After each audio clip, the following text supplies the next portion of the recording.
Did you know 77% of women who wear bladder weakness products experience intimate skin irritation? As if having incontinence wasn't stressful enough. But Tena Intimate Pads have been gynecologist tested and do not cause skin irritation. Gentle on my intimate skin. I need to try Tena Intimate Pads. Visit TenaSample.com for your free sample. Kind to skin, protects like Tena.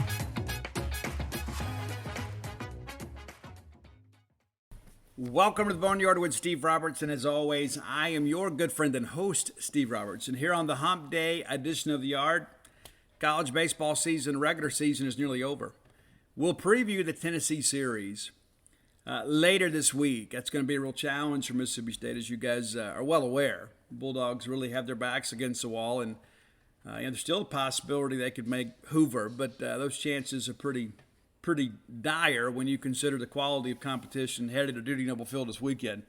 Not in any way to suggest that Mississippi State's not capable of winning the series. I mean, Kentucky won 2 out of 3 just a couple weekends ago in Lexington. But this is a Tennessee team that's playing exceptionally well. Before we move into to recapping the North Alabama game, let's look at some basketball news. You know, you guys, those of you that are genespage.com subscribers, you're not really surprised about some of the recent developments. Our Paul Jones did an excellent job kind of keeping people abreast of what's going on. And Paul's been hinting for a few weeks that he felt that Shaquille Moore and DJ Jeffries would eventually remove their name from the NCAA transfer portal. Well, that's happened. Shaquille did it several days ago, and then DJ Jeffries on Monday announced that he would be returning. And so taking a quick look at maybe last year's roster, some of the scholarship guys that you're somewhat familiar with. Rocket Watts not returning, and that's something Paul reported basically toward the end of last year, not to expect Rocket back, and he is in the portal.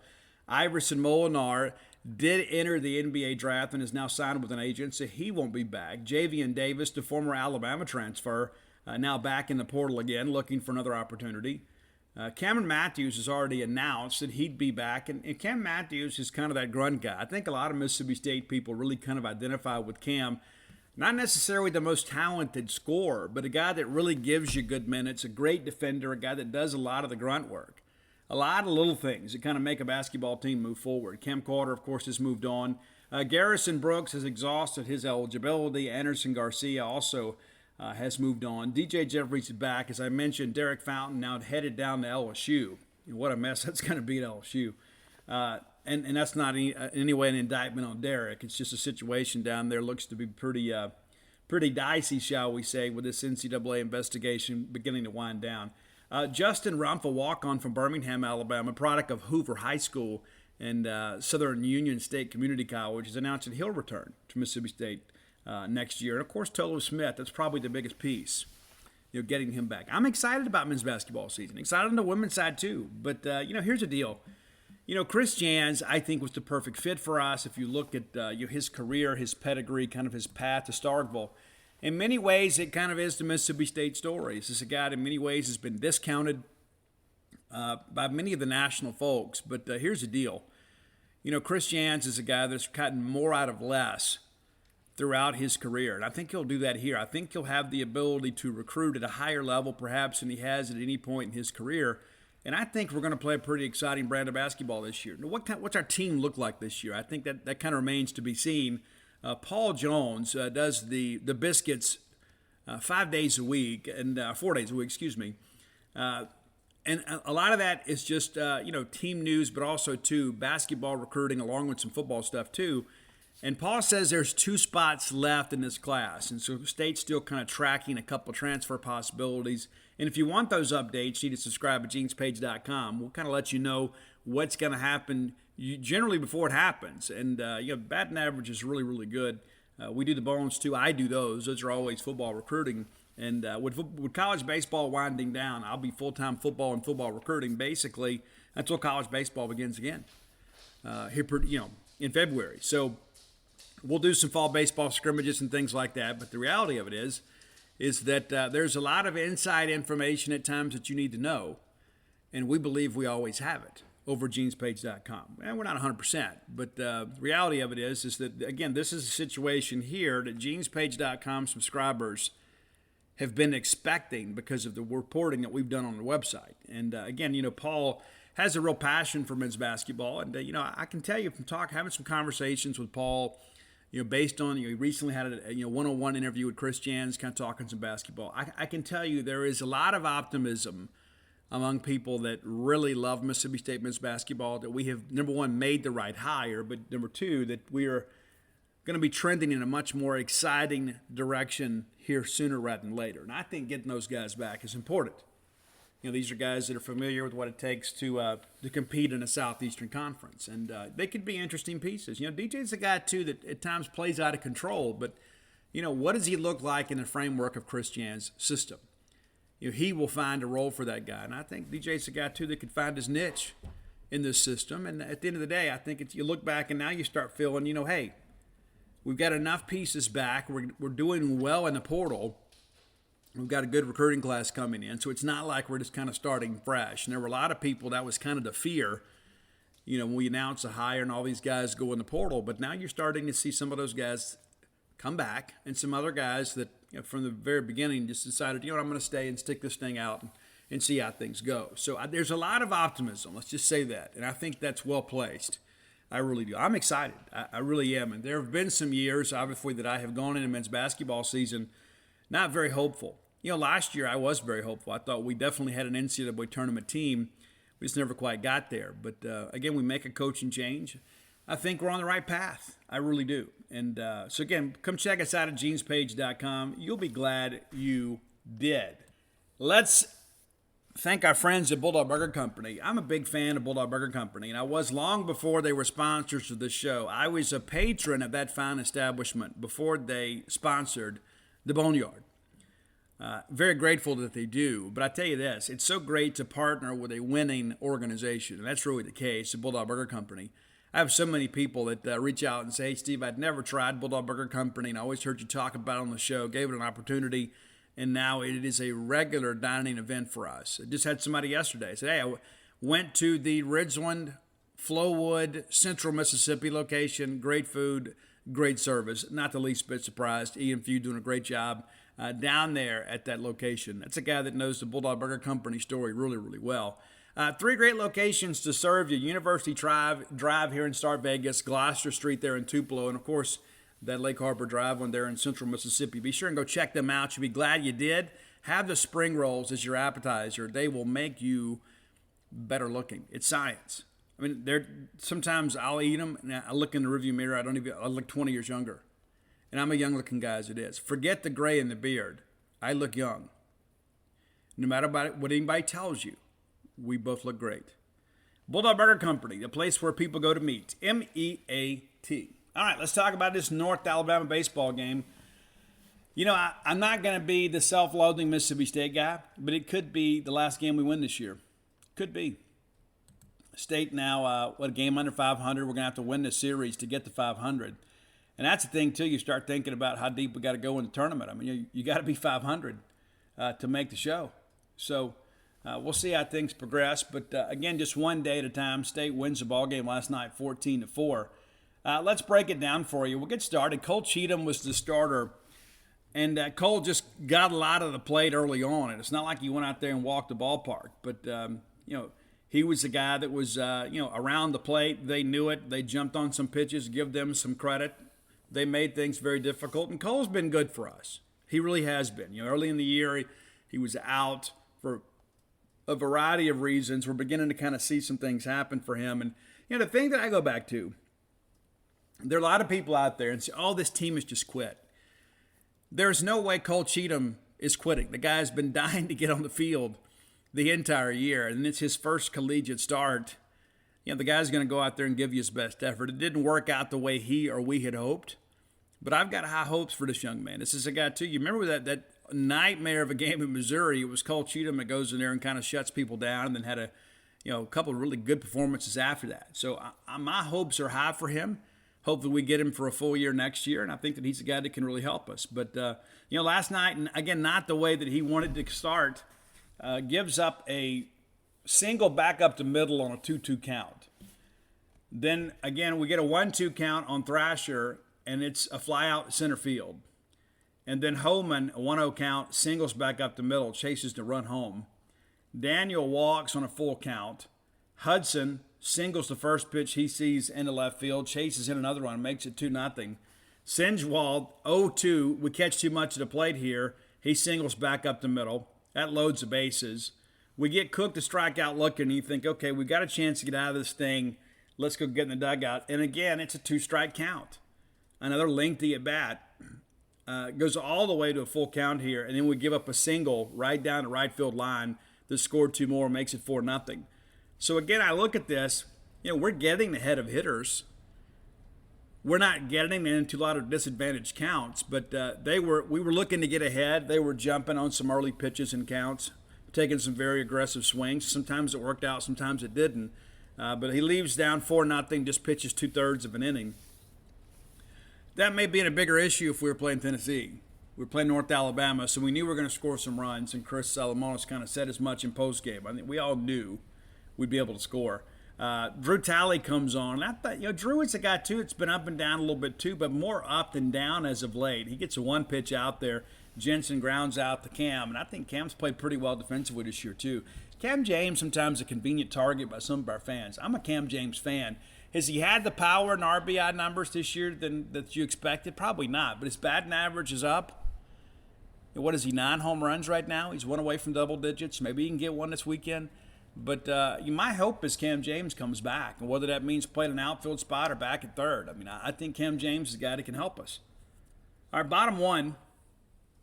We go right to work here. RJ walks, a lengthy at bat here. We work for the base on balls, and then there's a 4-pitch walk to Luke Hancock. So right out of the gate, you got 2 men on and nobody out. Logan Tanner strikes out swinging, and then Hines walks. Now the bases are loaded. Again, that's the maturation of Hunter Hines. You got a guy that's struggling, don't bail him out. We fouled a couple of pitches off on a full count, and then ultimately got a pitch down to walk to load the bases. Brad Cumbus then reaches on a fielder's choice. He grounds at to short, and there's not much of a chance of doubling Brad unless it's a really well-hit baseball. But the run scores, makes it 4-1. Cumbus takes second on a wild pitch, and then Kellum Clark. Another guy that sometimes is kind of a convenient villain, but people forget he hit 5 home runs last year. Look at his numbers this year. That guy's made a jump. He will make another one next year. He doubles down the left field line, 2-run score. It's now a 4-3 ball game. Cam James works the count again, and there's a walk. Then Jess Davis walks. You get 5 walks in an inning, you generally score a lot. We did. Lane Forsythe comes up with a clutch base hit here with the bases loaded. We talk about that all the time, getting the clutch base hit. That's been, a bit of a struggle for Mississippi State. And here's Lane Forsythe really taking one the other way. And when you want to look at Lane Forsythe and you want to look at his numbers and you want to look at when things began to take off for him, because he has been an excellent defensive shortstop for us, and now the offensive piece is beginning to come around. When he stopped trying to pull everything, the game changed for him. He's working middle and away. And there's a great situation here. Again, he doubles to right center, and all 3 runs score, makes it a 6-4 ball game. R.J. Yeager hits for the second time in the inning, and he singles to right field, and Lane scores. Now it's a 7-4 game, and then Luke rolls over 1 to the second baseman to end the inning. 7-4, so 11 runs scored in that first inning, and I'm thinking right then, we're kind of talking the press box, guys, we're going to be here for a while. Well, Drew Talley doing his best to get us home before 10. He gets Harper to fly out to center field. Thrasher strikes out looking. We give up a single to Holman here. And then Daniel singles down to third baseline. Maybe we should have made that play. It's just one of those kind of in-between plays you look at, and you hope you can make that play. It didn't work out for us. But then he gets Hudson the ground back out to Cam. Cam throws across the field clean, makes it a 7-4 game midway through the second. Okay, they make a pitching change here, and North Alabama basically used this as a pitching staff, Johnny Holstaff type day to get some guys some work. A lot of younger guys doing this ball game for them. Logan Tanner strikes out swinging, second time. Hines then flies out at center field, and Cumbus grounds out to third. So it looks like the pitching change was good for the Lions, because after 2, the score holds. Top of 3, Talley really good here. Gets a 1-2-3, very efficient inning. Singwald flies out to left, Cook strikes out looking, and then Thomas strikes out swinging. Bottom of 3rd, Clark grounds out to first unassisted. Then Cam singles to the left side. Really hit that baseball well. Got on top of it. It's a ground ball, but it's kind of a screamer between the left side infielders. Not much chance to make a play there. Davison flies out to right. Cam takes second, and they throw the ball away. Gets to third. So Lang with a chance here to get another 2-out RBI. Doesn't come through here. We strike out looking. Still a 7-4 ball game. So after the 11 runs in the first 2 innings, it's scoreless for the next few. Cam Teller comes in to pitch for Drew, and part of that, too, is just preservation of Drew. Drew's going to throw this weekend. Cam comes in, does a nice job for us. 1-2-3 inning here. We get Jensen looking. Harper grounds to short. Thrasher grounds out to third. Bottom of 4, we get a leadoff double from RJ, but we don't do anything with it. You're not going to come through all the time, but, you wish we'd come through with a little more regularity.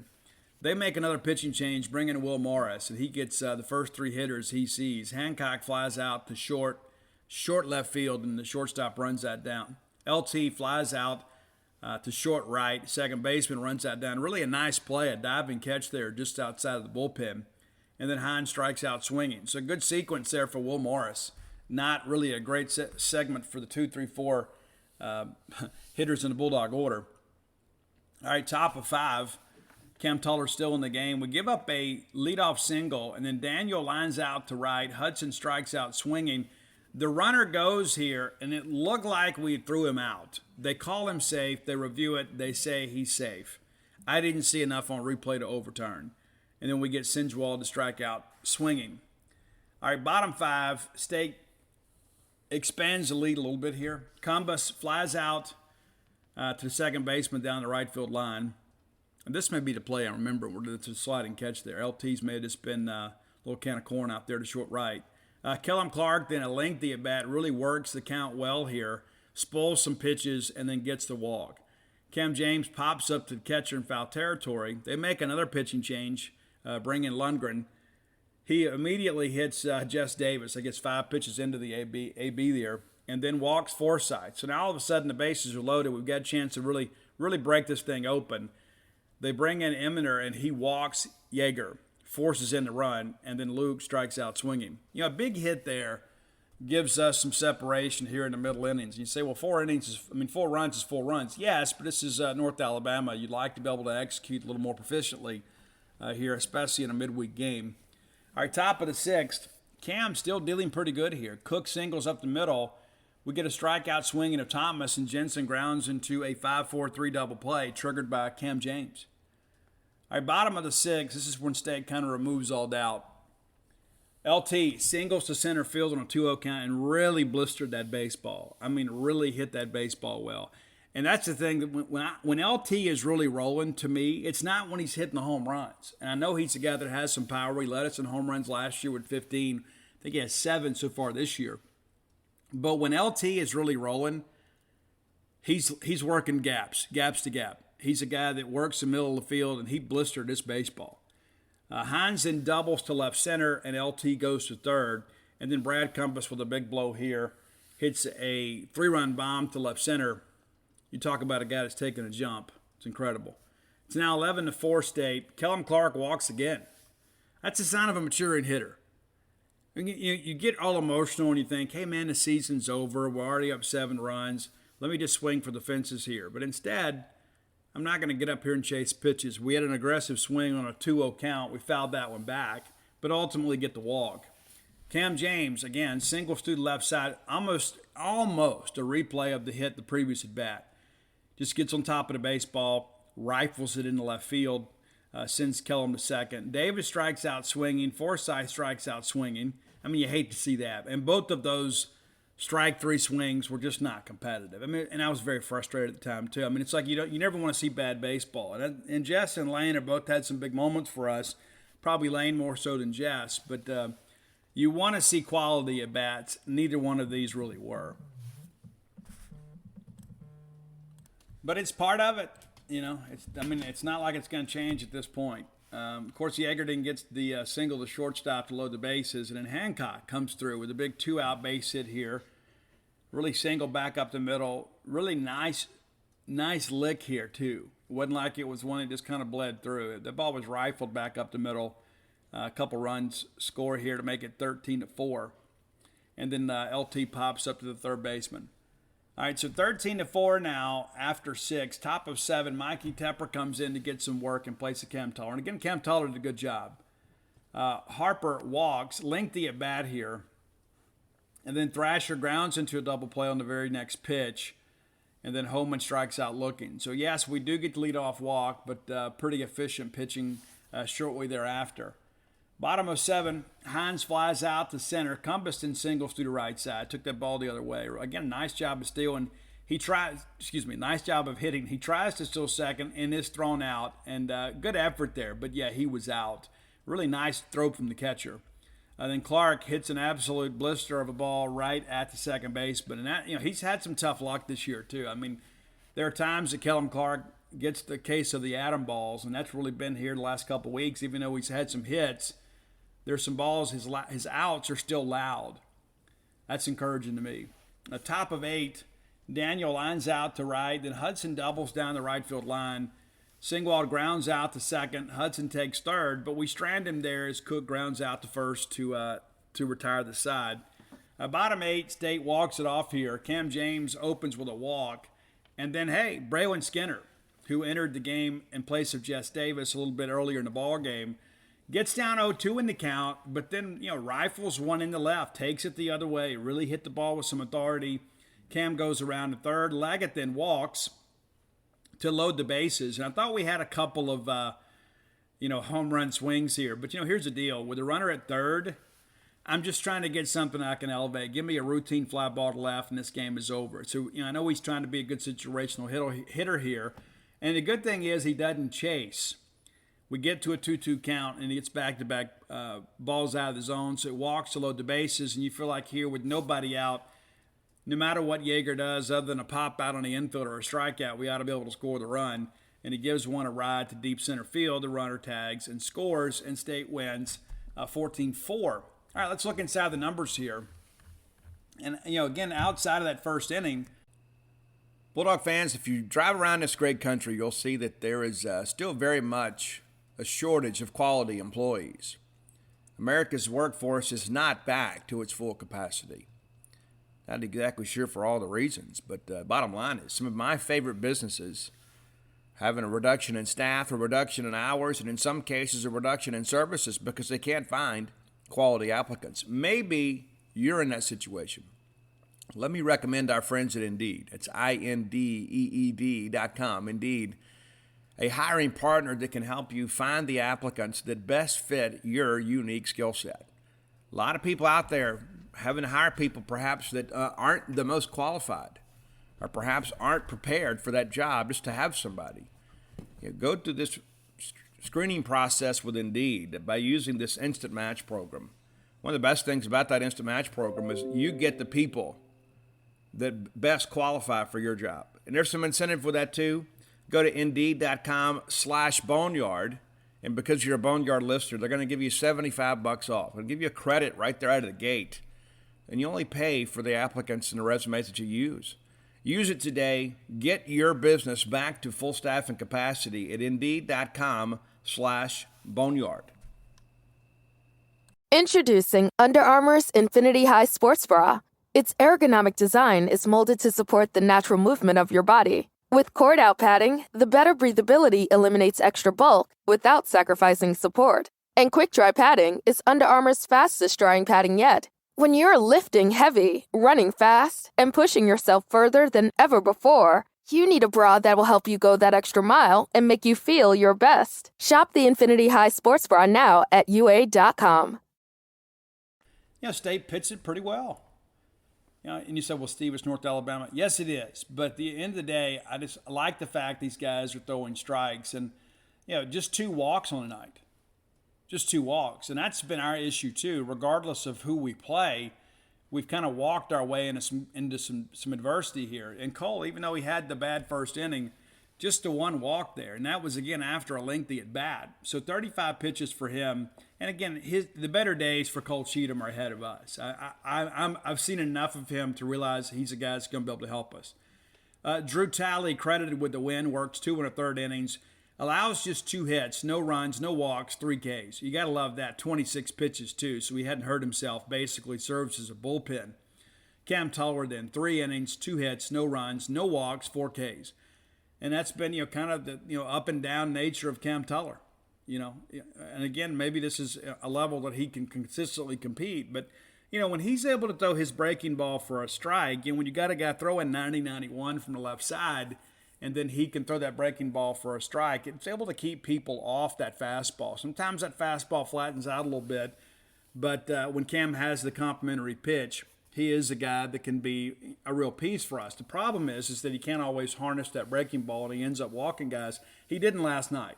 Mikey Tepper, 2 innings pitch, allows the 1 hit and the 1 walk after a lengthy at bat. 25 pitches for him, so he'll be available for the weekend as well. So nobody's burned. Everybody that pitched last night should be able to go this weekend should we need them, and I suspect we will.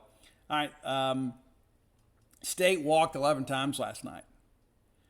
And, some of that, too, is, that Bradshaw kid, I think, would have walked the ballpark if we had let him. He walked 5 of the 11. So a lot of that happens very early in the ball game. But the reality of it is we took care of business. Now, looking at the hitting side of things, and we'll go ahead and do it now, let's award our Prime Shrimp Player of the Game award to R.J. Yeager.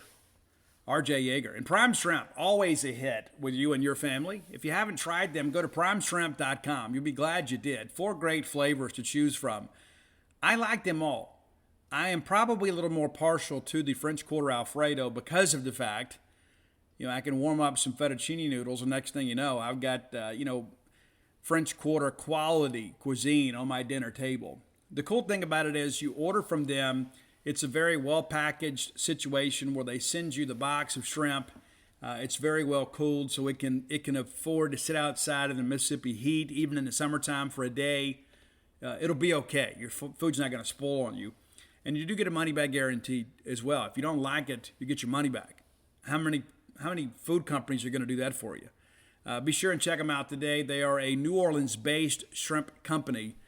This handy little pouch will show up. Very well packaged, easy to store in your freezer. Doesn't take up a ton of room. But it's already peeled, deveined, and no tails. It's ready to cook. So there's no prep and cleanup like there would be for normal store-bought shrimp. But again, R.J. Yeager, your Prime Shrimp Player of the Game. Visit them at primeshrimp.com and use promo code Boneyard to save a few bucks on your order. R.J. Yeager, a 3-for-3 night, including the game-winning RBI. He had 3 RBI and 2 walks. And so this is a guy that got on base 5 times last night. Pretty productive night from the Bulldog leadoff hitter. Luke Hancock then 1 for 4 with 2 RBIs. Logan Tanner 1 for 5. Not a great night for LT, but that's okay. Hunter Hines 1 for 4. Brad Compass 2 for 5. Had the big 3-run bomb. 4 RBIs for him. Kellum Clark then 1 of 3, but also had a couple of walks. He scored all 3 times he reached base. Cameron James 2 for 3. Scored 3 runs. Jess Davis 0 for 2. Braylon Skinner, of course, had the 1 for 1. And then Lane Forsythe 1 for 3 with the big knock early on to give State the lead. A bases-clearing double gives him 3 RBI on the night. State struck out just 7 times, left just 8 on base. All of those numbers you can usually live with, but the exciting thing is being very efficient. 13 hits, 14 runs, and of course those 11 walks certainly contributed to every bit of that. So State plays a team that they should dominate. They do. I talked to Chris Lemonis in postgame. Chris said, hey, it's always so much better to win than to lose. And that snaps, of course, State's losing streak. Makes the Bulldog record 26-27. We never expected to be in this point, but here we are needing to take the series to finish at 500. And then you probably got to get in a situation where you go on a nice run in the SEC tournament just to finish above 500. So, we're staring a losing season right in the face. That's just kind of the reality of life. Can't sugarcoat it. I can't make it any better or any worse than what it is. It is what it is. And it's not great. It's not. And I wrote an article yesterday. Maybe you're somewhat familiar with this. I wrote a piece yesterday called Do You Know Me? And it's really kind of a game of sorts. I took 10 players in the last 10 years that have made like a big jump, like heading into their junior year, and kind of went from how they started. Because right now we look at some of these guys and you think, well, okay, we don't have much coming back, but we do. And I think there's a good chance that some of these guys that are draft eligible with 2 years of eligibility actually are back on the team next year, which would be good for Mississippi State. Old wins in this league. And I think there's some guys, too, that would like a little measure of redemption. Now, money talks. That's the reality of life. And so if the money is right and they're ready to write the big check, these guys are going to go. I expect Kellum Clark to be back. I think there's a chance that Luke Hancock is back. I think Cam James could be back if he didn't get what he wants. And I've told he's got a number in mind because he does have some leverage. So getting those guys back and then working the portal and getting some guys in could make a big difference. But really, the next step for us as a program is going to come from some of these guys taking the next step. Now, that's kind of the reality of life, is kind of making sure that we have some guys that get better. And guys do get better. I looked at the numbers yesterday. Let me just point a couple of these things out to you. You guys remember Jared Parks? Remember him? Bubba Parks on Twitter. I'm a Jared Parks fan. I was back then too. But kind of looking at some numbers here, I think it's interesting to go back and just kind of look at from whence we've came. So Jared Parks played for us in 2009 and hit 182. 182. Didn't play in 2010, and then nearly wins the SEC batting champion. I don't think he won it that year, but he ended up with a 363 average, and he nearly set an SEC record with a hit streak. That we had the Ole Miss official scorer screw Jared Parks twice. It was 2 smashes he hit through infielders, and they charged him with errors. Ordinarily, it would have been a hit. But guy had a great career for us, and nobody saw that coming. Heading into the 2011 season, you didn't expect anything from Jared Parks. You didn't expect him to start. You didn't expect him to be a very skilled hitter for us. And then, hey, we go to that Super Regional down there in Gainesville, and guy did a great job for us. Did a great job. But that's another one. And, looking at, Hunter Renfroe. Remember, even a lot of Bulldog fans were even saying this guy was a bust, his second year in. He came from a small school. Took him a little while to get caught up, but he did. And Hunter Renfroe, too, played, in that first generation of BB core bats. And so there wasn't a lot of home runs hit. But through his first 2 seasons at Mississippi State, he had a grand total of 4 home runs. Then he ends up being an All-American and a first-round draft pick after a huge junior year.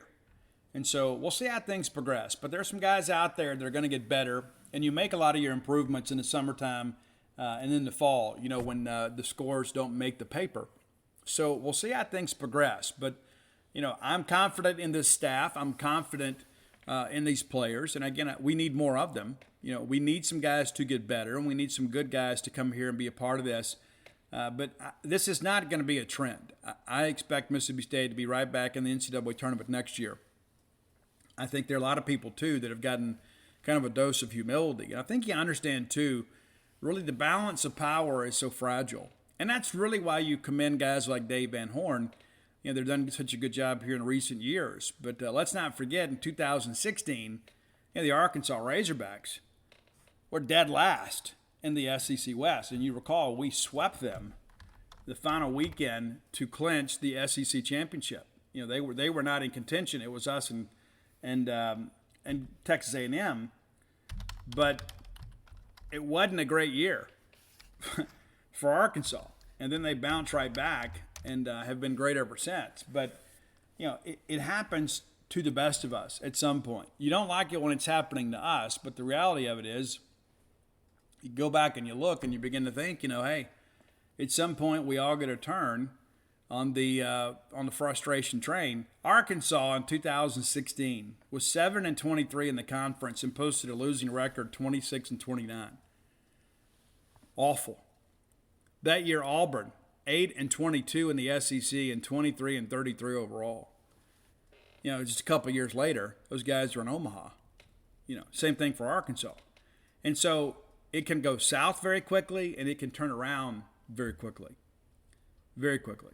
And so we'll see how things go. We'll see how things progress. But the reality of it is this is where we are right now. We're looking forward to next year. But, man, wouldn't it be great if we could find a way to play a little more baseball? It absolutely would be. Not optimistic about that, but I thought about that last night when I was driving home. I keep every one of my media credentials, no matter where I travel, whether it be a single game or an all-star game. I keep them all. My little souvenirs, I guess, of my past.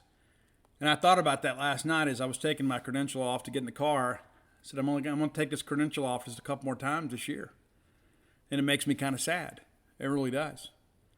It's the last baseball credential I'll probably be issued this year. I even joked last night. I've been thinking about stringing for somebody just so I can go to Hoover because I'm not ready for college baseball season to end. But, it's been a tough one. It really has been. And I've just found no benefit in then taking the adversity and the bitterness of the season and spreading that.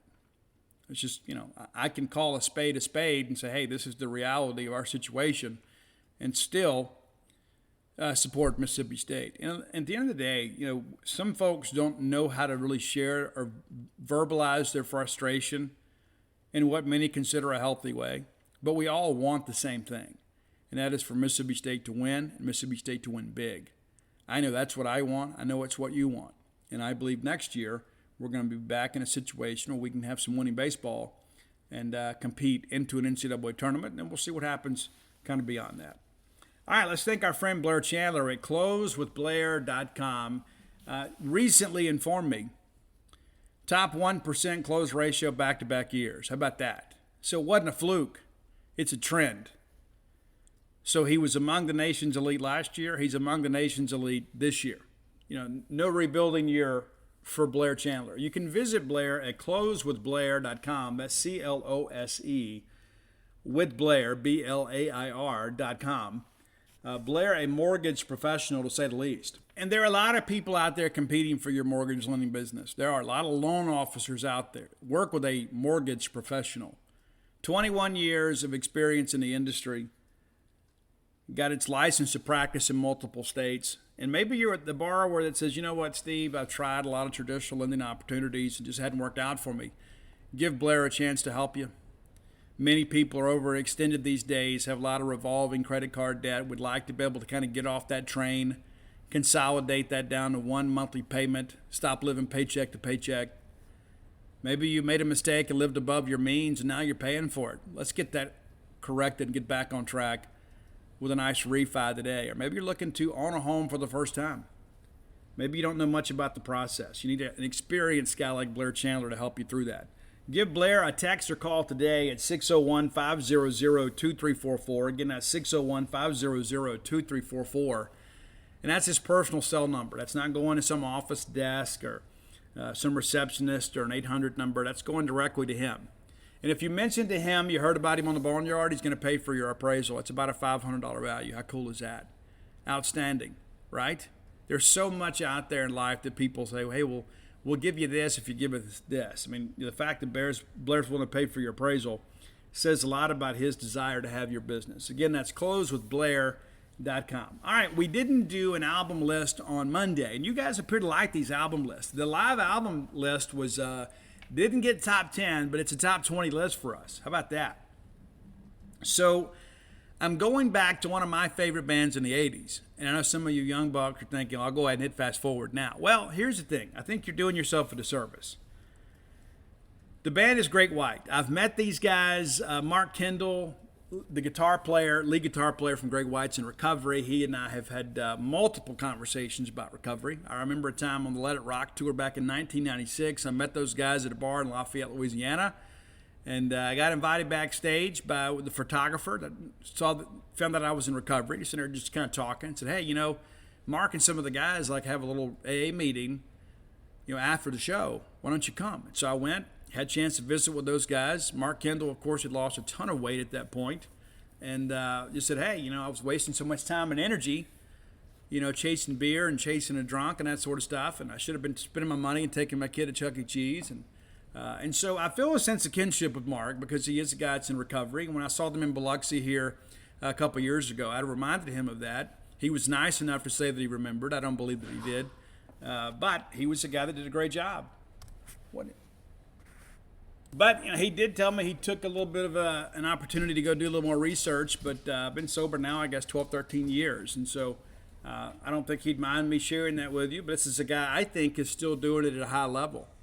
And really a guy, too, that is a blues player at heart. There's a lot of bands from the 80s that are kind of West Coast bands that kind of get tied into the Sunset Strip sound that aren't necessarily, kind of part of that. And I think Great White is one of them. I think Great White is really kind of a rock and roll band with some blues influence. And so I share that with you. I think if you're unfamiliar with Great White, give them a chance. There's so much more to them than the song Once Bitten, Twice Shy. And if you don't know this is not on our list. You can say, but Steve, it's their most famous song. It's a cover song. Ian Hunter wrote that song. So it's a cover. And it's great, but we didn't include it in the top 10 because it's not an original tune. Okay, and Great White does a bunch of covers. Matter of fact, they did a Led Zeppelin live album where they covered Led Zeppelin songs. Pretty cool. And you can find that on Spotify and Apple Music. Okay, number 10 is the album Rising. And it is the last album with, with Jack as the singer. And the band split after that. Jack kind of has his own version of Great White. It's not nearly as good, even though Jack Russell is an incredible singer. Jack's another guy, too. It's kind of on and off the wagon at times. When I met him in 96, he was very much sober, and wish him the best. It's been a very difficult thing. You may recall Great White was playing in the Northeast, and they had the pyrotechnics deal where the bar caught on fire and people died, and Jack went into a pretty deep depression after that, and certainly who could blame him. Band member also died in the fire. But the last album with Jack was the album Rising, which was pretty good. It wasn't great. My favorite song on that album has an incredible blues riff. It's really kind of a Delta blues riff to start, and Mark really lays it down well. It's a song called Situation off the album Rising. Number 9, Back to the Rhythm is the name of this album. And really, again, there's a very raw tone to the guitar here. Back to the Rhythm, the title track is really good too. And this is one of those ones too where they wanted to get back to kind of playing the vintage sound. They were getting back to traditional Great White stuff. My favorite track on this album is a song called Take Me Down. Number 8, going back to the self-titled album, Great White, their debut, and this is when they're kind of trying to find their sound. This particular album is a bit of an outlier compared to the rest of the catalog because it's really kind of more typical for the time. Don Dokken was kind of involved with the production of this album, and so Great White kind of mimicked a lot of what was happening in rock and roll music at the time. And so some of it really, it's got the bigger choruses and things like that, but it sounds a little more West Coast than the rest of the catalog. But my favorite song on that album, Great White, is the song Stick It. I think you'll dig that one. And again, you'll hear that when you listen, like if you listen to this list in its entirety, that one kind of sticks out a little bit. I won't say like a sore thumb, but it was when they were kind of finding their sound. Number 7, a great album. I mean, and this was released in the mid-90s when everybody was doing the unplugged things, and so Great White did too. Sail Away is a very acoustic-based album. The best song, and it's a very emotional, very raw song. I think anybody listens to it would love it. It's a song called Mother's Eyes, and it is a beautifully written song. It is beautifully performed. It's almost like a lullaby. But again, it's Mother's Eyes from Great White, number 7 off the Sail Away album. Number 6, Psycho City, an interesting album for them. This album, a little disjointed, but it has some really high points on it, and at its heart, I think it's really a blues album. And so I went with the Old Rose Motel, which is very much a blues song. And, of course, it's about a house of ill repute. But it's very, very interesting. Psycho City, again, this is when you kind of, towards the end of the crest, right? Like Great White had really done well. And then music was changing. They were kind of fighting to find their identity in a new rock world. And so this album kind of reflects some of that. Number 5, the album is Shot in the Dark. I went with the title track, Shot in the Dark. Now, on this album, you also have Face the Day, which was a big hit for Great White, but it's not an original tune. It's actually a song from the Angels. They covered that song, did a really good job on it. I think there's some greatest hits album that kind of credit them with this song, but it's not their original tune.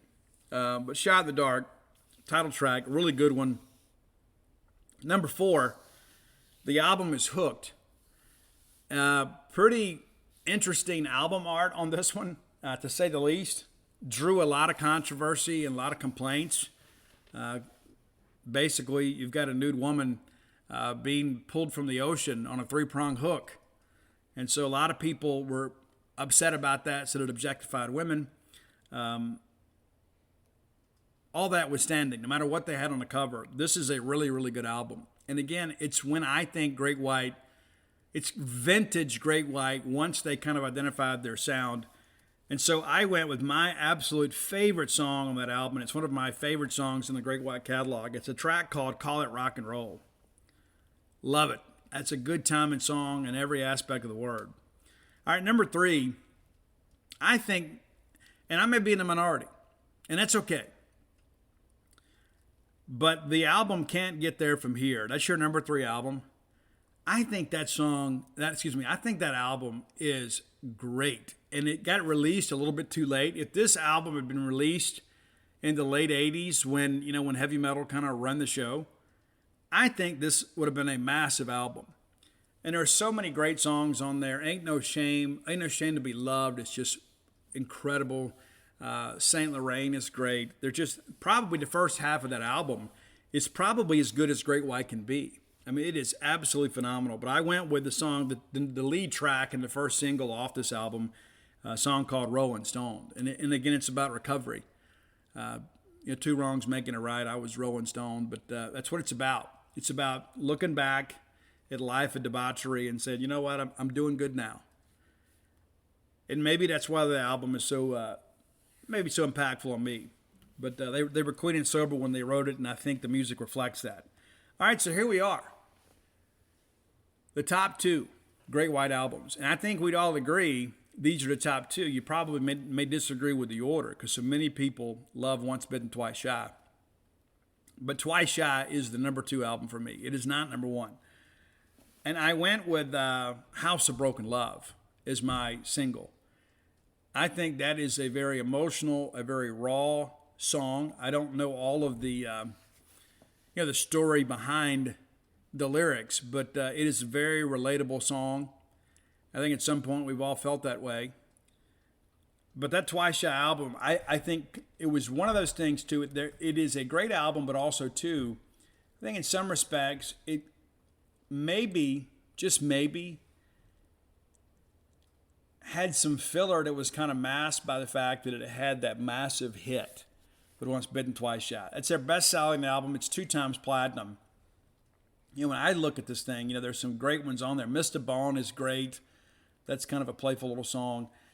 People talk about Wasted Rock Ranger, and it's not even their song. People are like, oh, that's great. Like, I didn't put that on my Great White list when we listed the songs here about a year ago, and people are like, oh, you didn't do Wasted Rock Ranger. Number 1, it's very silly. It's a tongue-in-cheek song, but it's also not an original song.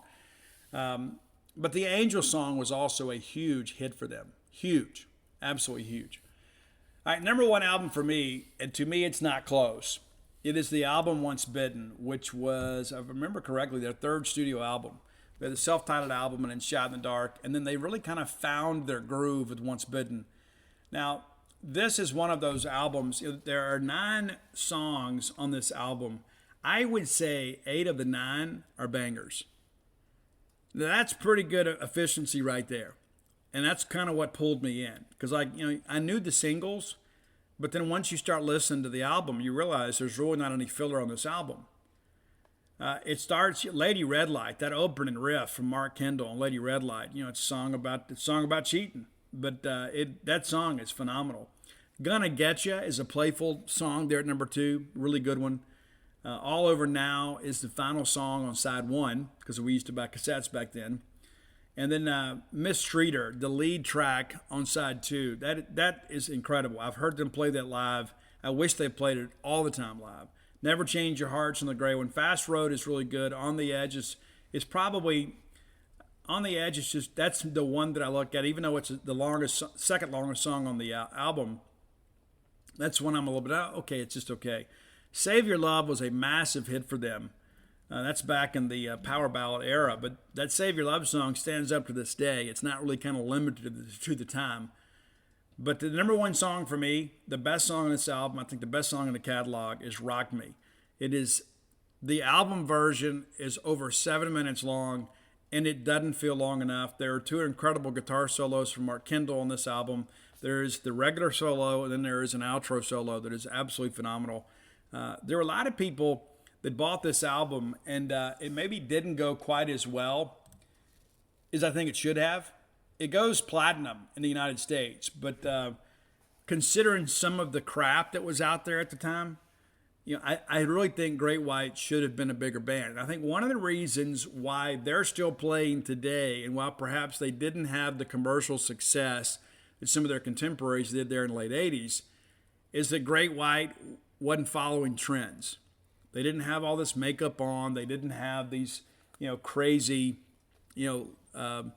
pink and purple shirts and things like that. They were just a rock and roll band. And I think there were a lot of people that said, hey, they're really good, but they're not wearing enough makeup for me. You know what I'm saying? It's just that there just wasn't the theatrics with Great White. But here they are, still playing, still selling out arenas. 13 studio albums. They have 9 live albums too. They put a lot of things out. Of course, they've got a couple tribute albums. I mentioned the Led Zeppelin album. But you can find them everywhere. And again, still out there. I guess Mitch Malloy is still the singer. Mitch, a very, very talented vocalist. And he can pull it off. That's the thing. When you go see these guys play, you want to be able to hear the music as you remember it. And these guys, again, have been doing it, since the early 80s and still out there touring. And it's phenomenal to me when I go to shows. You go down to the Hard Rock in Biloxi and you look up and it's like, there's, thousands of people there. And a lot of people, of course, kind of getting out for the first time. Kids are a little bit older now, so you're not quite as, you're not having to be quite as attentive as mom and dad. Your kids can drive a little bit, so let's go get out and have some fun. Maybe go have a drink or two, have some dinner and go watch a rock show. And maybe you're unfamiliar with what's popular rock music today, so you go back to what you know. And when I saw Great White and Slaughter play at the Hard Rock, I mean, it was phenomenal how many people were there and how many people were having a great time. It wasn't a sellout, but it was close. It was great. So there you have it, my top 10 Great White albums and my favorite song off each of them. Hope you enjoyed the list. I know many of you will. And again, there are a lot of people, again, you know the hits, but you probably don't know the deeper stuff. And Jack Russell was a phenomenal singer. There are a lot of guys in the 80s that couldn't really sing. So they just played really loud and screamed really loud to kind of cover up for the fact they lacked some talent. But Great White, a very talented band, and many of the original members are still with the band. How about that? Even though Jack's not with them, Audie and Mark and those guys still together. And so there you go. If you have ideas for top 10 lists, reach out to us and let me know. You can let Roy know. Find Roy on Twitter at Dogmatic67. That's DAWGMATIC67. And then send Roy your DM. Say, hey, Roy, here's the idea. If you send it to me, I can't guarantee you that I'm going to get to it in time. But Roy will put you on the list. He is the keeper of the list. And he always keeps up with what's doing well and what's not. So we pay attention. We do. And the College Rock list, got a lot of people that responded to that. A lot of people that messaged me and thanked me for doing the list. And it was about time. We should have done it a long time ago. But we've done that, so hopefully you guys enjoyed that. If you want to hear how I feel about your favorite band, reach out and let me know. If I hadn't done a top 10 list, I will. And a lot of people think, well, I thought about sending you a list. Just send it. We're always looking for ideas. We have a pretty healthy list to pull from. But we're always looking for fresh ideas. It's just like the live album list popped up last week, and I said, you know what, boom, we're doing that Monday. So you never know. We might jump on your list right away. And again, thanks as always for your support of the top 10 list. Next segment of the show brought to you by Campus Bookmart. I love Campus Bookmart, and I'll be honest with you. I didn't shop at Campus Bookmart many of the years when I was coming to Starkville. It was just, easier, perhaps more convenient to just stop somewhere along the way. Then I find out about Campus Bookmart. Right off on the backside of campus. Very easy to find. You turn off of 182 right there at the State Trooper section, and boom, there you are. Boom. Boom. Campus Bookmart. Best selection of Mississippi State merchandise. Great people. Great prices. I love Miss Susie. Love her to death. Miss Kathy. They treat me like family, and in my minds, they are my family. They're always keeping up with me. They always like my kids' pictures on Facebook and things like that. They're kind of people. And I can't promise you they're going to be your friend on Facebook. But they will do a great job for you. They'll give you an opportunity to buy great Mississippi State merchandise at a very good price. Go by and see their smiling faces the next time you're in town. If you can't make it to town, visit them on the World Wide Web at campusbookmart.net. And by being a loyal Boneyard listener, we'll give you a phrase that pays. And that's BSR, which stands for Beautiful Steve Robertson. And that'll get you free shipping on all orders over $50. Any order less than $50, absolutely incomplete. Again, that's campusbookmart.net, promo code BSR. All right, let's take a look around the SEC. Let's kind of see what happened last night. There's some people out there that didn't play. Tennessee did play, and they destroyed Belmont 18-0. I had actually taken a break and in between innings and heard part of the broadcast there at Duty Noble. And Jim Ellis was giving the score to Ron Polk, and Ron says, well, maybe they'll be tired when they get here from running the bases. So 18-0 ball game. Tennessee playing well. Georgia destroys Presbyterian 18-3. Lopsided scores all around the league last night in many respects. Kentucky 13-0 winners over Tennessee Tech. Florida walks it off at home 7-5. Again, Florida beginning to play up to their potential. That's good for the Gators. Mississippi State, of course, 14-4 winners over North Alabama. Auburn, 8-4 winners at the Hoover Met against Samford. It's a little bit of a struggle there, but unlike us, they're able to get it done. Vanderbilt, 7-2 winners over Middle Tennessee State. And Vanderbilt's back in the polls. A lot of people are thinking, here comes Vanderbilt. There are some flaws within that team I think will be exposed in the NCAA tournament. South Carolina losers at home to the Charlotte 49ers 8-3. LSU beats Northwestern State 19-7. LSU played the game, and what's interesting too, I think it's important to look at some of this stuff at times. Jay Johnson, head coach at LSU, a guy that does things the right way. A guy that's very well respected in the college baseball community. Not just for what he did at Arizona, but it's because of the fact that people appreciate his approach to the game. Now, what I'm about to read you is what he said in postgame last night about people canceling these non-conference games at the end of the year. Now, we have done these things before too. A lot of it's, there's pending weather or whatever, and it's like, well, it's not worth the trouble. We don't want to take the RPI hit anyway. But it's been more open this year.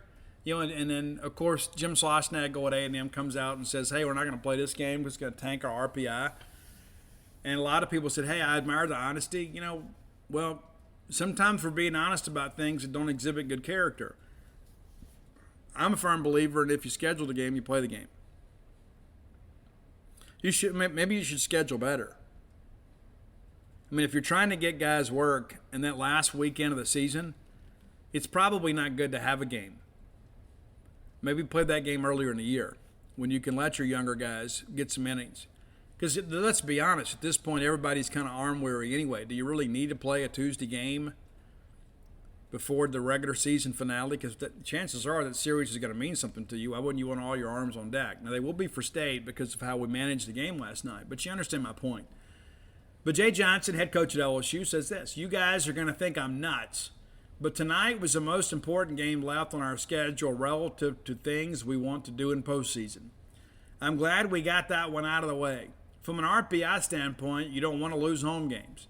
You've seen teams cancel them all across the country so they don't drop in RPI. I don't think Coach Burtman built his program on running away from games, and that's just my opinion. And I'm not going to do that to our players, but we needed to win the game because we played it. Also, that's 20 non-conference wins. That's 20-5 outside the league, and that's a good accomplishment for our team. So, here to you, Jay Johnson. I understand there are business decisions that have to be made, and I have heard with great regularity here as of late people kind of defending these decisions, and so I get that aspect of it, especially if you're a bubble team or a borderline team, and it's like, hey, playing this game could be the difference. My point is, and I don't know who brought it up on the genespage.com message boards. I don't know, but what about those teams that need to play? What about those teams that aren't going to be NCAA tournament teams? And they're playing for the love of the game. They're playing to represent their families. They're playing to represent their university. And their game gets canceled. So they don't get the chance to go play at an SEC venue. It's like, maybe I've never played there before. Man, I've been looking forward to this all year. Hey, man, we get a chance to go play at Alex Box Stadium. We get a chance to go play at Baum. We get a chance to go play at Duty Noble Field. Oh, we're going to cancel that game because you guys aren't good enough to play for us. Because even if we beat you, you're going to drop our RPI to the point that we may not host. And again, I get the totality of that, but there's got to be a better way.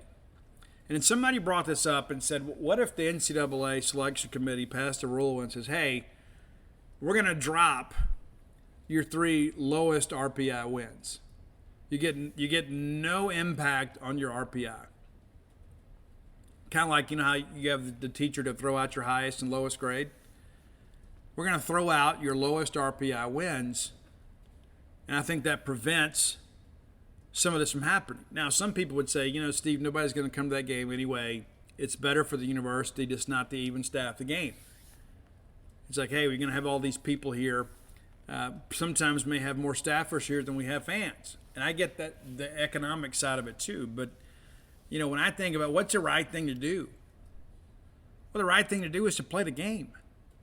I mean, how can anybody with any confidence take you at your word moving forward? Okay, we're going to sign a contract to play a game, and then we're not going to play the game. I'm sure there is a financial, buyout and penalty and that associates all that. I just, if we were in the mix and possibly hosting, we might have found a way not to play the North Alabama game. And I don't know that would have been the right thing to do. If it boils down to that, if it boils down to one game in the middle of May against a non-conference team, you probably don't deserve it. I mean, you've had all season to build a resume, and it's like, well, let me cut a corner here late because you guys aren't any good. Well, I mean, they were good enough for you to sign a contract with. And if you played these guys in April, you would have played the game. But now here we are the last week of May. So I think something needs to be done. I think the games need to be played. And if you want to remove the RPI penalty from it, that's probably okay. But I don't know. I just think something's got to change.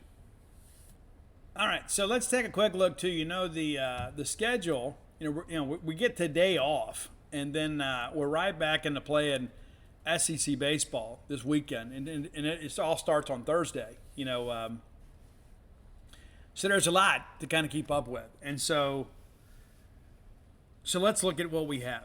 Auburn is at Kentucky, and we need Auburn to win the series. We need Auburn to sweep.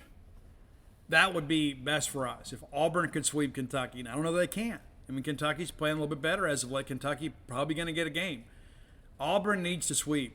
Missouri is at Georgia. We need Georgia to sweep, or at least win the series. Of course, Tennessee is here. South Carolina is at Florida. We're not going to catch Florida, so maybe they can take it. We may not catch South Carolina, but we need Florida to sweep. We need these teams we're not going to catch to beat the teams we can. Arkansas is at Alabama. You're pulling for Arkansas. A&M is at Ole Miss. Well, you're pulling on it for A&M on principle. Yeah, Ole Miss playing well as of late. There's no ifs, ands, or buts about it. They're going to be at home, too. And I think they found some new confidence. And we talked about this after we beat them. And there were a lot of people that are like, oh, this Ole Miss team isn't very good. It's a very talented lineup. They haven't been able to kind of piece it together most of the year, but now they're starting to play some really good baseball and showed the potential a lot of people thought they had. And so, yeah, Ole Miss is a team that can make some noise. Did they get to Omaha? I don't think so, but I know they got the pitching to get there. But, Ole Miss swinging a pretty good bat. And then LSU is Vanderbilt. So, LSU's not ranked right now. So it'll be interesting to kind of see how they handle Vanderbilt. Is Vanderbilt catching their stride? I don't know. We'll see. I just think there's some flaws. I mentioned they're second in the East right now, tied with Georgia, is Vanderbilt. And so let's kind of break it down where we are. Mississippi State is 9-18, which is 13th. 13th. Somebody reported we were 14th. That's not right. Missouri's 8-19. We're 9-18. So we're 13th. And Kentucky is 10-17. Alabama is 10-16. So we have got to find a way to catch those guys. And it's going to be difficult for us to get multiple wins. So we're going to need those teams not to win. It's a shame that we're in this position, but that's just kind of where we are. And so, but those are teams that we can look at catching. I mean, we're not going to catch South Carolina even if they get swept, but we could catch Kentucky. We could catch Alabama. You're not going to catch Ole Miss. Ole Miss now 13-14 in a big series for those guys. But, we could still make Hoover. But realistically, you look at it and say, kind of where do things stand? How do things stand? And it's frustrating. It really is. But at the end of the day, this is where we are. We got to find a way to go get a couple from Tennessee, the number one team in the country. Are we capable of doing it? Yes. Am I expecting it? No. I do think we get one. And you said, but Steve, we've been off for the last 2 weekends. I think there's just something too. There's a lot of pride in our program too. And, a lot of guys that, have some fond remembrances of last year. And it's like, hey, this is our backyard. It's our last weekend at Duty Noble for a lot of these players. So I want to go out and I want to have a good weekend. And it's going to be tough. I mean, this is a Tennessee team. It's almost a machine. They're 46-7 overall. You kind of saw this with Arkansas last year, too. As the season's gone on, and people have kind of figured out some things a little bit and watched film, found some tendencies. People are not, maybe not as scared of Tennessee as maybe they have been. Auburn went to Knoxville and nearly took 2 out of 3. They lose the Sunday game 5-3. They got absolutely destroyed on Friday 17-4. And then the next weekend, Kentucky takes 2 out of 3. And then Georgia takes the Sunday, the game 3 to Saturday game. But those games were competitive for the most part. Things kind of got away from Georgia on Friday. But this isn't just some invincible machine. They are the best thing in college baseball, and in no respects am I in any way undermining the accomplishments of the Tennessee Volunteers. But is it impossible? No. Is it likely? No. But I expect our team to come out and play. Win, lose, draw, rain out, whatever. I expect our kids will come out and will be emotional. This may be the last weekend of college baseball season for them. We're going to find out what they have, what they've got. So I'm eager to see what happens. And I'm eager to see Tennessee in person. Watched them a lot on TV this year.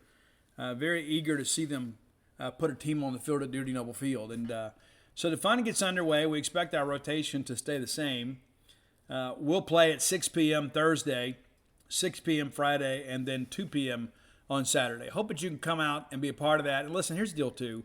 No matter how you feel about the season, if you can get to Starkville this weekend, at least for Saturday, let's come out and give our champions, the guys that were part of that, a hearty send-off. They know that you guys love them. But it would be nice to have a full crowd this weekend. And not to mention, too, you get to see a really good baseball team play against your team. We'd hope that this series would be more meaningful. But at the end of the day, it still means a lot to Mississippi State. We could still get to Hoover. The odds are very long, but we still have some things to play for. And you get to Hoover, you never know.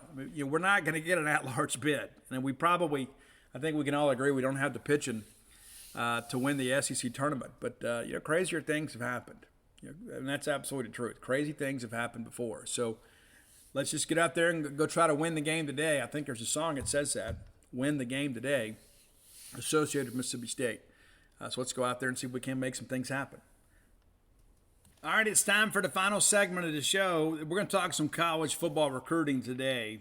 Starting to get ramped up to that. I told you guys before how excited I am about the Mississippi Delta. We're going to talk about some of the prospects over there today. Mississippi State recently offered another Mississippi Delta product, and I'm really excited about this one.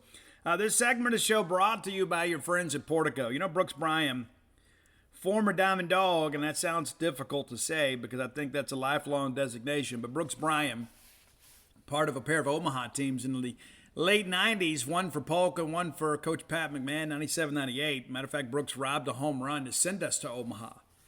How about that? I don't know if you're familiar with that play. Huge play.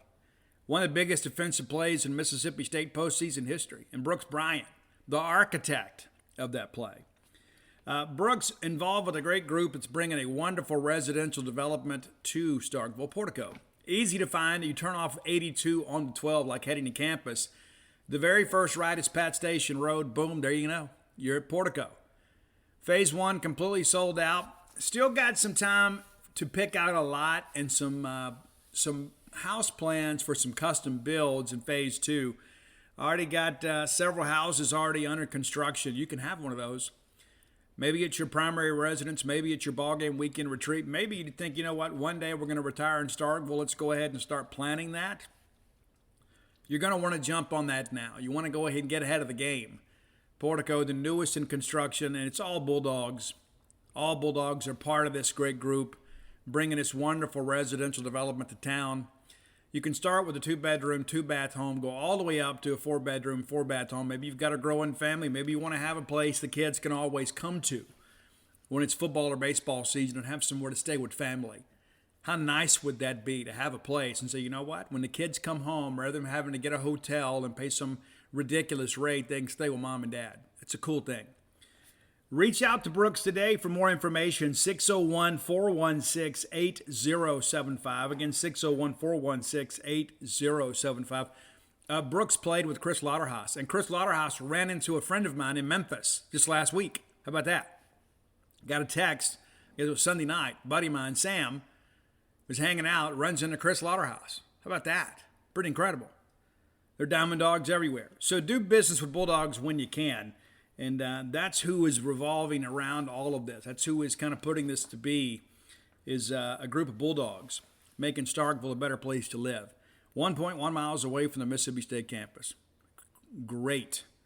If I was moving to Starkville, it's where I would live. Again, Brooks number 601-416-8075. Okay. I've shared many times, I think this is a good year in-state. It could be a really good year in-state. Could be. Now, Mississippi State has offered 18 in-state prospects. 18. Now, a couple of those, not really chasing right now. I guess maybe it's 17 at this point. LaKendrick James out of Northside High School in Shelby, Mississippi, the latest recipient of a Mississippi State offer. Now, I'm told this is a committable offer. This is not a situation where it's like, hey, let's offer him and then see how he goes. This is a guy you take right now. A 6'3", 215-pound linebacker. Recently released his jamboree footage. They played at Mississippi Delta. This is a very violent football player. Now, I don't know if you know this. Football is a very physical game that is played by people who are very violent on the field. LaKendrick James fits that mold. This guy looks like an SEC player. And I would submit to you, if LaKendrick James lived in Atlanta, he'd probably have 25 offers. This guy can really play. I don't think he's done adding offers, but I would like to get him in the boat sooner rather than later. He also is very closely aligned with several other Delta players up there that I'm big fans of. I think Mississippi State can fill nearly all of their defensive needs in state this year. Not a lot of true corners in the state. I think Amarion Blakes could be that, but it would almost be a shame to waste his foot speed on defense. I think I'd almost want him on as a receiver. But it's a good group. I mean, it's a really good group on defense. We don't have a lot of offensive skill in the state this year. You know, Aiden Williams, I think, is far and away the best offensive player. He does not have Mississippi State in his current list of favorites, and that is unfortunate, but it is not a surprise. Dan Smith's a guy that we offered under Joe. That's when we were recruiting his brother Dion. State not really in contact there. And again, I mentioned Amarion Blakes. If you haven't watched him play, I love his game. I think this guy can really play. I think he's an SEC guy. Got a handful of offers, mainly G5 State's on him, and I think it's a matter of him simply coming to camp. You work him out, figure out where he works. And again, this is an athlete, and so maybe he works as a skill guy on offense. Maybe he works as a corner. You know, we'll see how that goes. Kadarius Wade is listed as a receiver at 6'4", 180. There has been some discussion about taking him as a linebacker. And so when you start thinking about, okay, we're going to take a 3-backer class, and you got Kadarius Wade at Callaway, you got Tobias Hinton at Hattiesburg and LaKendrick James at Northside, Let's get it done. I think that is a nice collection of linebackers there. When you look at what we signed last year, you start stacking those classes, you feel good. These are all three long, lean guys that can really run. And I'm going to be honest with you, I think LaKendrick James might be the best of the three. That guy hits with bad intentions. You know, it's not a matter of him running to the spot and dragging a guy down. He will hit you. He will change your all for you if you're not careful. I absolutely love his game. And I mentioned Blake's too. You know, the state's already offered him. I would like to go ahead and push that and get that in the boat. I think Amari and Blake's, I don't care what he's ranked. I don't care who else has offered him. That's the thing about these Delta kids. I go back to what Melvin Smith used to always tell me. Those kids are genuinely under-recruited. But I had a coach in the Delta tell me earlier this year, it's going to be a good year in the Delta. And one of the best things is this year is a lot of our better athletes have grades. So it's not going to be an issue with them qualifying. And that's always been a concern at times, is you have some guys, sometimes too, that don't even take the right classes in high school. They do enough to stay eligible in high school, but not enough to pass the NCAA clearinghouse muster. Now this year, our coaches and our administrators have done a good job in the Delta. You have some very talented young men. They're going to have the opportunity at a college education because they have taken the steps necessary to put them on a path to qualification. And so Marion Blake's, I think it's a guy too. You know, I look up there and I see no stars next to his name. I'm completely okay with that. And I know what's going to happen when some of these guys commit. People are going to be like, yeah, but Steve, they didn't have, it doesn't matter. It doesn't matter. Like Melvin Smith used to tell me, those guys from the Delta are very, very hungry. Those guys are looking for the next step in life. Many of them need football. We talk about Mike Leach. One of the tenets of the Mike Leach football experience is he wants guys that need football. Well, these guys need football because many of them are not going to have the ability to get a higher education without it. Now look at Amarion Blake's offer list, and it might need to be updated since then, but he's got offers from Air Force and Army. Now, I don't expect him to take the military route, but those offers aren't just handed out to anybody. Mississippi State, the biggest offer. Indiana's been on him a little bit too.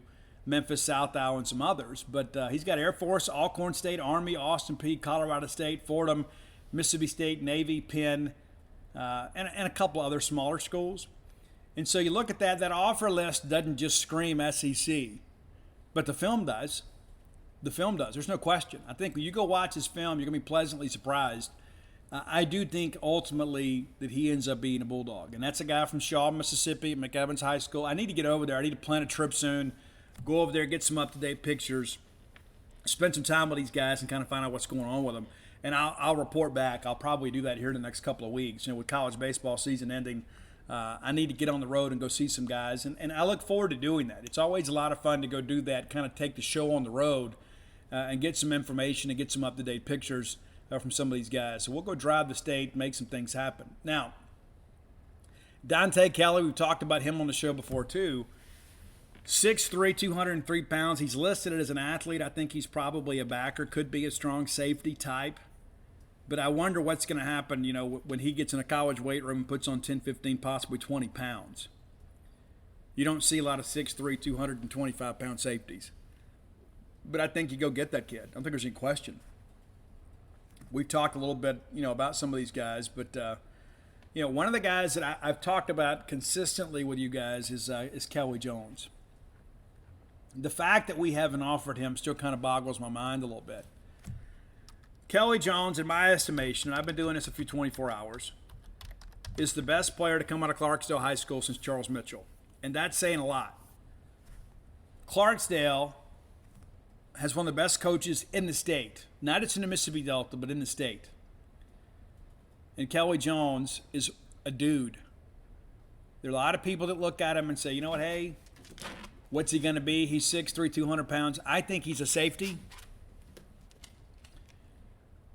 But I think this is one of those guys, too, that you look at and you begin to kind of ask yourself,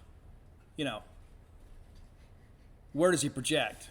He plays quarterback for Clarksdale because he's the best athlete on the field. But when I watch this guy run and I see the length and athleticism this guy has, I begin to ask myself, what are schools waiting for? What are they waiting for?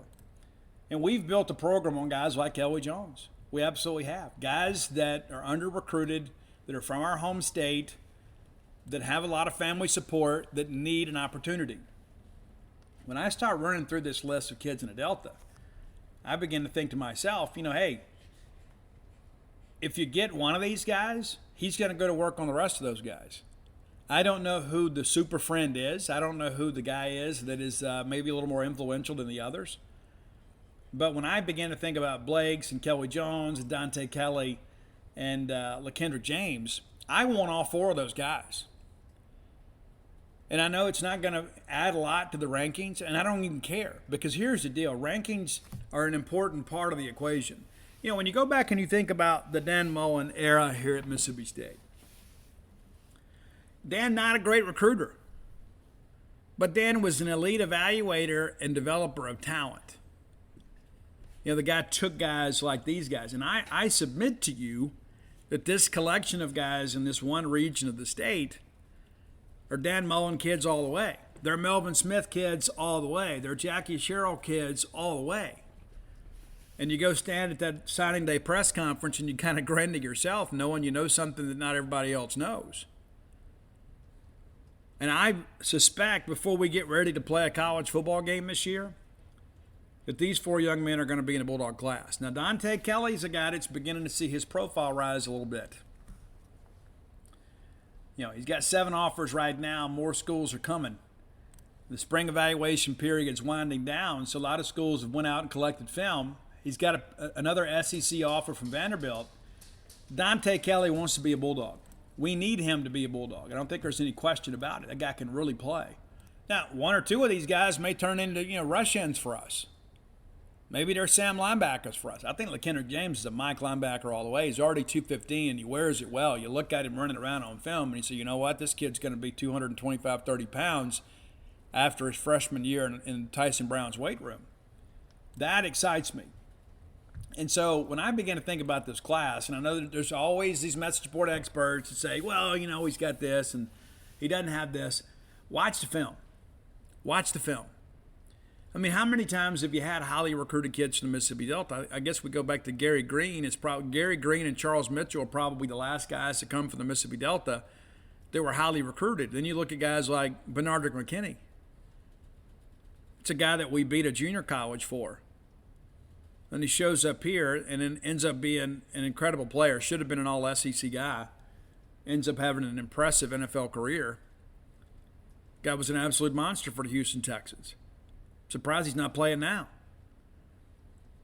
But to me, these guys kind of fit that same mold.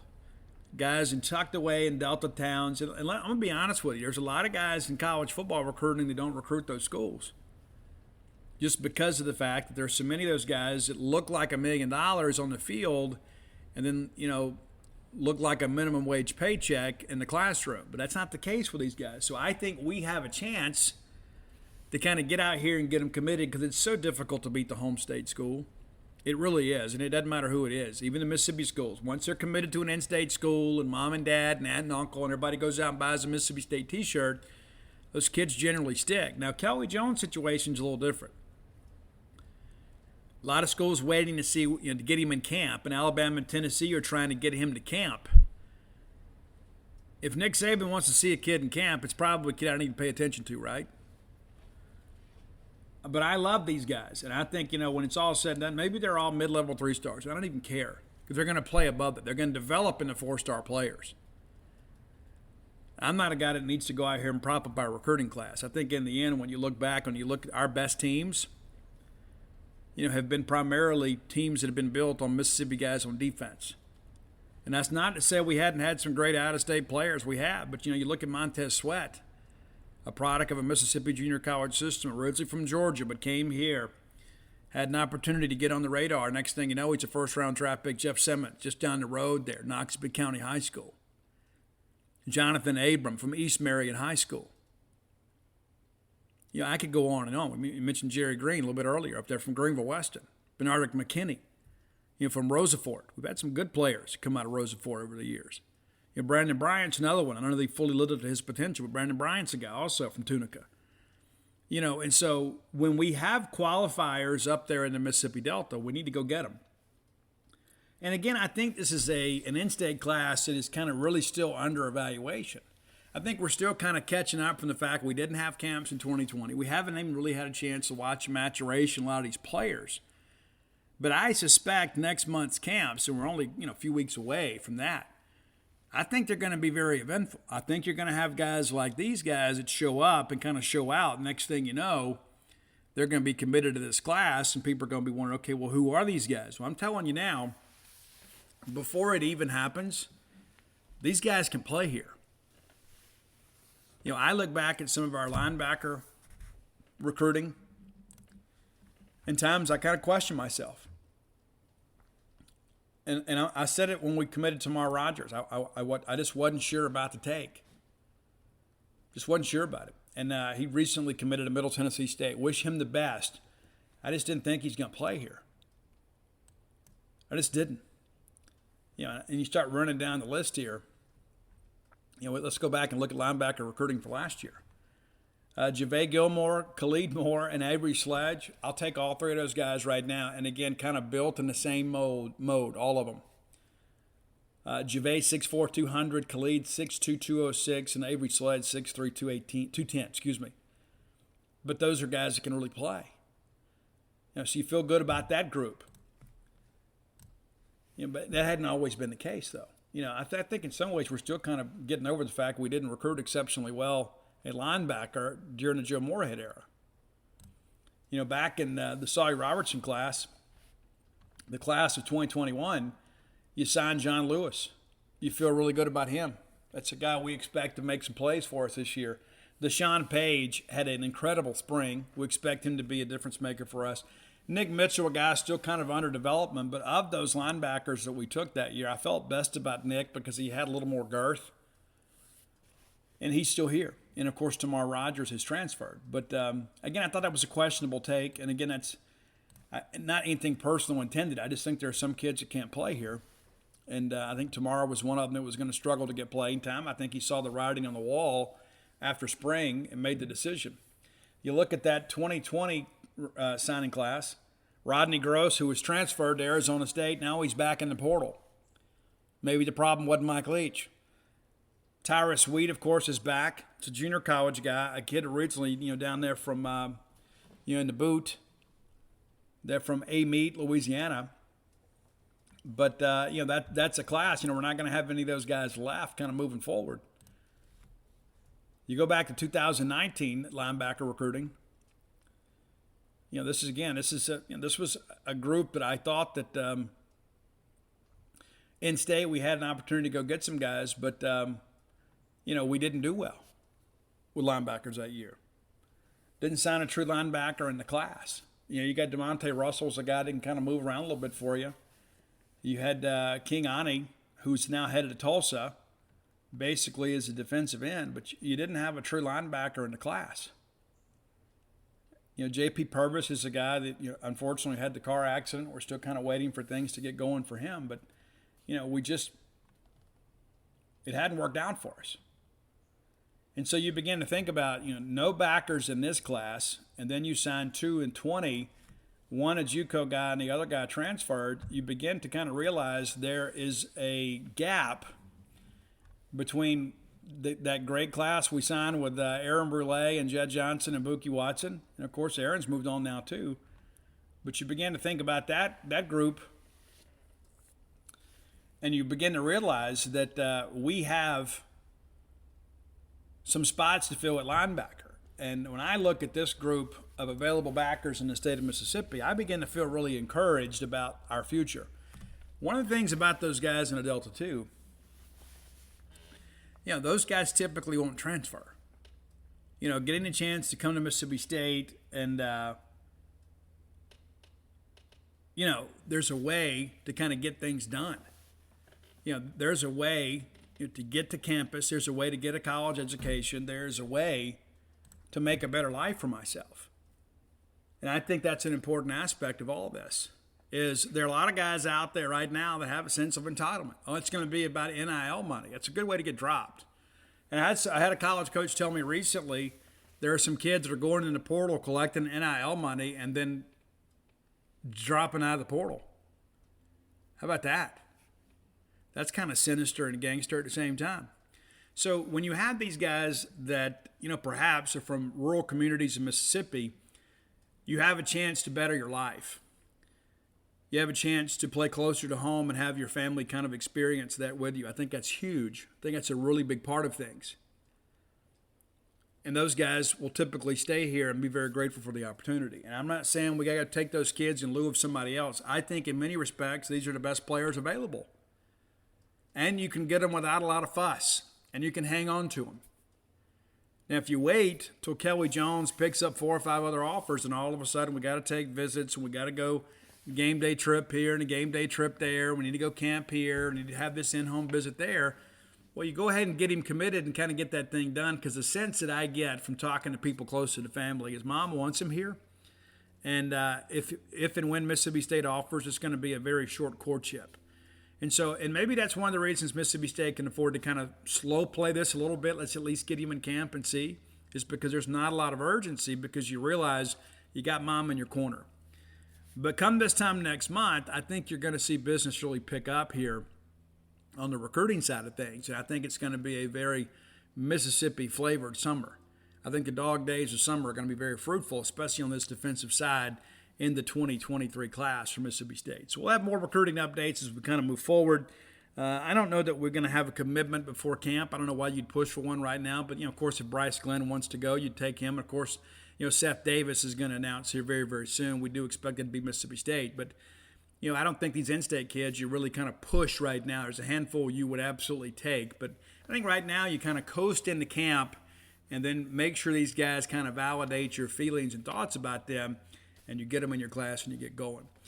All right, let's remind you guys, too, if you hadn't done so, Father's Day is coming up. Your dad needs the gift of literature. I can help with that. Go to dogpilethebook.com. That's DAWGPILE.com, dogpilethebook.com. And you can get personalized copies of Dog Pile, Flim Flam, Alpha Dogs, Stark Villains. It's a great way to do it.